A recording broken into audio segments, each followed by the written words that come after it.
everyone. It's great to touch base, even though it has to be virtually.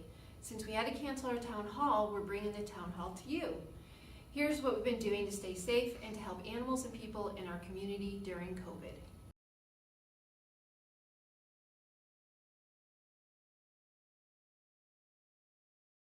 We're practicing social distancing and limiting the number of people in the building. We're allowing one person or unit, like a family unit, through our admissions area at a time. Appointments are strongly encouraged and actually being well received by the public as well. And then additionally, we're allowing 10 people at a time through adoptions. When we were on the actual stay-at-home order, we were limiting adoptions as well to just appointments and one person or family unit at a time.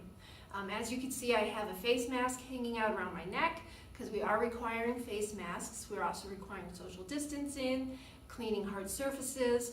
Lindsay and I are actually here together, and we cleaned our surface before we sat down, and we'll be cleaning it afterwards as well. We encourage pet owners to hold on to their pets unless there's a health or safety risk. We really need to keep as few animals in the building as possible at this time. While we are still adopting, it's still just not the same volume as we normally would. So we really need to maintain a low animal population to make sure that we can do the best service possible. And Pueblo's been doing a great job with actually keeping their pets at home for owner surrender. So thank you very, very much. It's been a huge, huge help. Staff that are able are working from home to further reduce the number of people in the building. And then due to the governor's order for no elective surgeries, our spay and neutering surgeries were not able to be completed from March 23rd all the way through April 27th, so a little over a month. That meant during that time period, we couldn't do any trap, neuter, return surgeries and no public surgeries or surgeries for animals within the shelter that were adopted. So PACFA, Pet Animal Care Facilities Act, actually provided an exemption for us for the state rule mandating spay or neuter for shelter pets, and this allowed for us to adopt pets out still without having to stay for surgery. They do have to leave a spay-neuter deposit that's refunded once surgery does occur. So right now, with us being able to resume surgeries, we're catching up on shelter animals, animals that were adopted, the public spay-neuter surgeries that we had to cancel previously, as well as trap, neuter, return surgeries that we had to cancel previously. So once we're all caught up, we'll look at resuming, opening up more public surgery slots. Unfortunately, we've also had to cancel our volunteers. Again, we've had to keep a very low number of people in the building to make sure we're keeping everyone as safe as possible. Our staff must stay healthy to provide care. So we need to do everything we can to ensure that happens. Additionally, our wellness wagon events, such as Pueblo Pet Check, have had to be canceled. As a socially conscious shelter, we prioritize public safety, and the health of our clients and staff is very important to us. So that's why, due to the COVID-19 situation, we've had to cancel these public services, including vaccine appointments. Those have been suspended since March, and for this reason, we had to make the really, really difficult decision to also, at this time, cancel Pueblo Pet Check that we were hoping to hold this month in May. We realize the services are extremely important to the Pueblo community, and we hope to be able to look at opportunities again in the fall. We're eager to slowly resume services, which will be done following recommendations from the appropriate authorities to keep staff and the community safe. To further help our local community, we were able to donate isolation gowns and gloves to Parkview Medical Center. That was something that made us really happy to be able to do. Staff was really thrilled to be able to help out that way. We've also provided a number of medical outreach cases to help keep pets in need of medical care with their people. While we were unable to do elective surgeries, such as spay or neuter, many of these cases either didn't require surgical intervention, or they were life-saving, or required to end unnecessary pain and suffering. An example is Luna, who is a little Chihuahua dog who came to us with a pretty badly broken leg. And it was determined that we couldn't save the leg, and we had to proceed with the amputation. The great news is we were able to reunite her with her family 4 days after intake and after surgery, and she was well on her way to recovery. So it was great to be able to get her back with her people and provide that service for her family and her. In addition to Luna, we also did 12 other outreach cases for medical services. With those cases, we had one that was a severe medical situation requiring an emergency spay. We had one that was a severe laceration to the foot area. It was really very bad. Tendons and everything were cut. So we were able to help that dog and their family save that foot, quite frankly. And one was lameness for an unknown cause. 2 cases were parvo. We were able to treat through, which was great. And also we had 3 that had gastrointestinal upset. So really upset tummies, but more severe than that. Some had frank blood, they were vomiting, diarrhea, really feeling pretty bad. So we were able to support through that as well. And then unfortunately, and I think most sadly, 4 of these cases were pretty significant dog attacks. One dog, in fact, lost its leg because of a dog attack. So very unfortunate that did happen over the past month, but again, we're grateful that we were able to provide these services and make those animals feel better and get them back with their families. These 12 cases that I'm talking about, HSPPR provided over $4,500 in veterinary services, and we're very grateful that the owners were able to help fund some of the services by paying almost $900 total. Some people were able to pay more, some people weren't able to pay anything, but they averaged out to just under $900. So very grateful we were able to do that. I think it's also important to point out that those services are not contract related. Our contracts do not support our outreach medical cases. That's funding we receive from donations and grants that enable us to do that.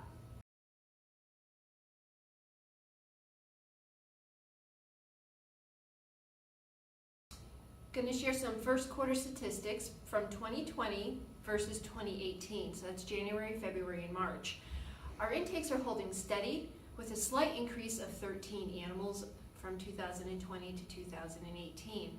Our biggest increase was with our critters such as rabbits, guinea pigs, rats, things like that. We saw an increase of 10 in 2018 to 61 in 2020, so it's quite a big jump. Disappointing, however, has been our return to owner for dogs.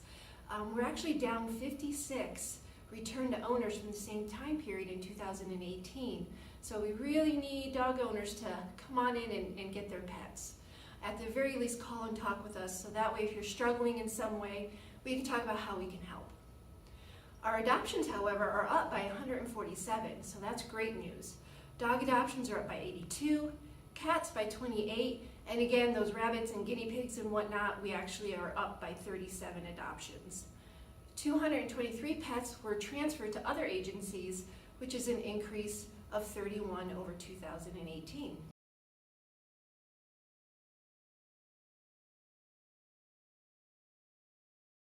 Miss Moya. Moya is a sweet, sweet girl, so this is her happy tale that I'd like to share with you. She arrived as a stray on the 27th of February, and she spent 6 weeks with us here at the shelter prior to us releasing her to a rescue that it was able to help. She clearly has physical and emotional scars. The emotional scars will always remain to some extent, but her quality of life has and will continue to improve, especially in the right situation and circumstances. We were able to provide the medical care that she needed and enrolled her in our fear-based behavior program. Even though upon intake and for days after she would display some levels of aggression towards staff, her goal was always to create distance.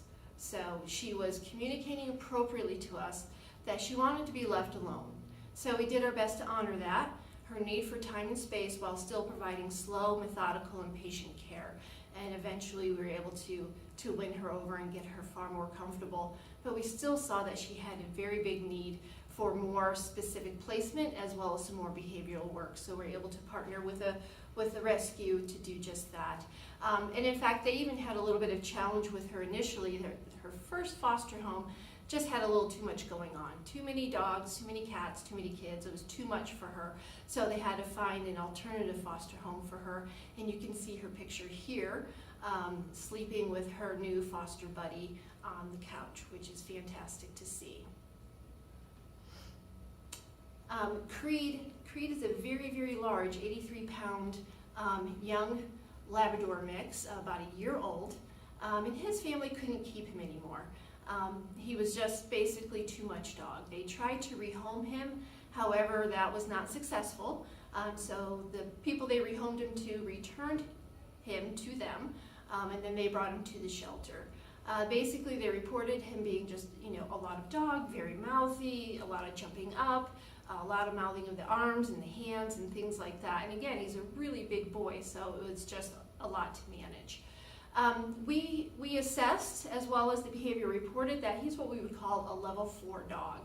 And that is a dog that is very high energy, very forceful with their body, lacking manners, can be a challenge. So we did put him out for adoption with a high energy waiver, as well as a recommendation for professional training. He unfortunately only lasted 1 day with his new family, and he was returned again for just being too much dog.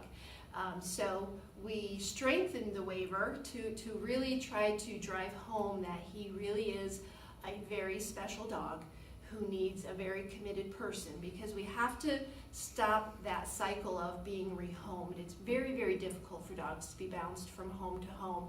So in a very short period of time, he went from his home to a new home, back to his home, to the shelter, to a home, back to a shelter, to a home. Each time something like that happens, it can really have a negative impact on their behavioral health.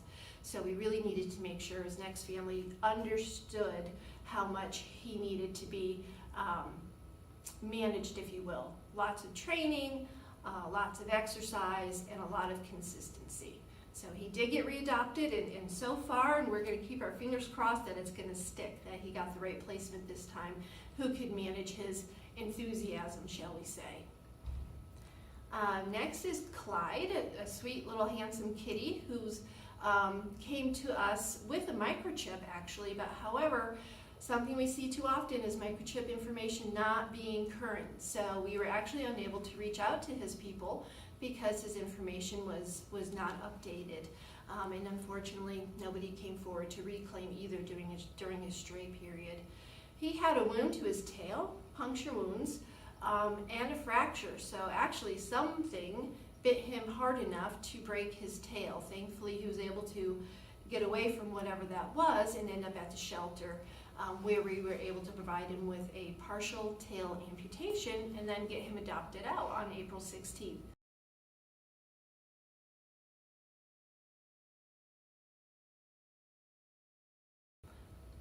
So again, I just want to say thank you to Pueblo for maintaining custody of your pets. It's very helpful in continuing to adopt during this time. We couldn't do any of this without your continued support. It really does take the community to provide animal welfare and provide positive outcomes, so thank you very much. And while things have been a little bit quieter here in the shelter, that has not necessarily been the case for animal law enforcement. So at this time, I'm going to turn it over to Officer Vigna to share a little bit more with us about that.